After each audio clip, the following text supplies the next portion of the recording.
My focus, personally, for the better part of this past year has been developing a level of self-awareness that I once did not have, and trying to be aware of my behaviors and how I'm feeling in the moment, sort of self-reflective.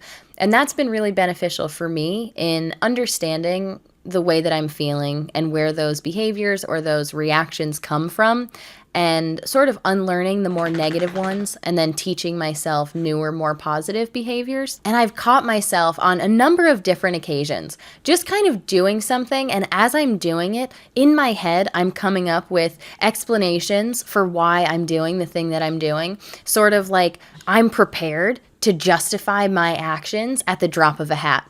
And I'm not prompted to do so. There's sometimes not even anyone around. No one's going to ask me about why I'm doing this thing or how long I'm taking. Nothing of the sort. And yet I'm doing this thing all the while. I've got this voice in my head that's kind of making a case for whatever it is that I'm doing. And I think this is kind of a universal experience. I think the roots of this can be traced back to a number of different experiences. But for me specifically, and I think a lot of us who were raised by a narcissistic parent, I think it makes a lot of sense to constantly feel like you have to defend yourself, or at least be ready to.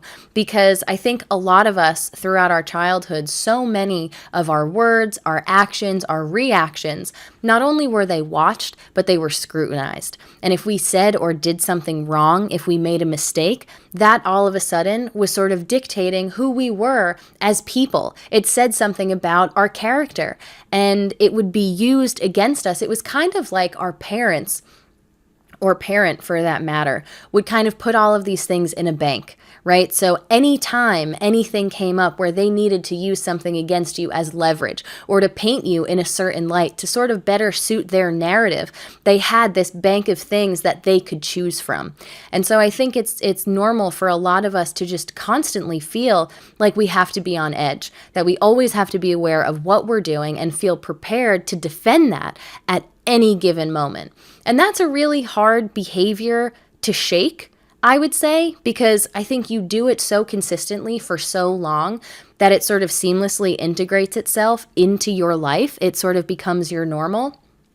And I don't know, I think everyone has this internal monologue to some degree or another. And like I said, I think it can be rooted in a number of different experiences.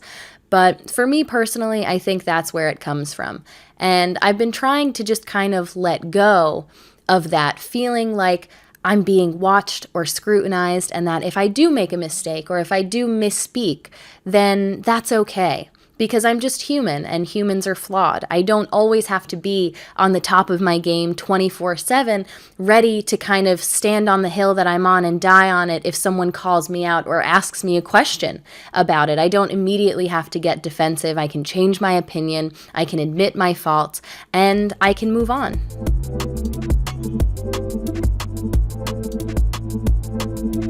Thanks so much for watching. If you enjoyed this video and want to see more, be sure to give it a like and subscribe to my channel. You know, I am not a professional. I don't claim to be one, but a therapist once told me that I am an expert in my own experience. And I want to speak about these topics candidly so that anyone who has experienced or is currently experiencing something like it knows a little bit more about what to expect, how to respond, and that you're not alone.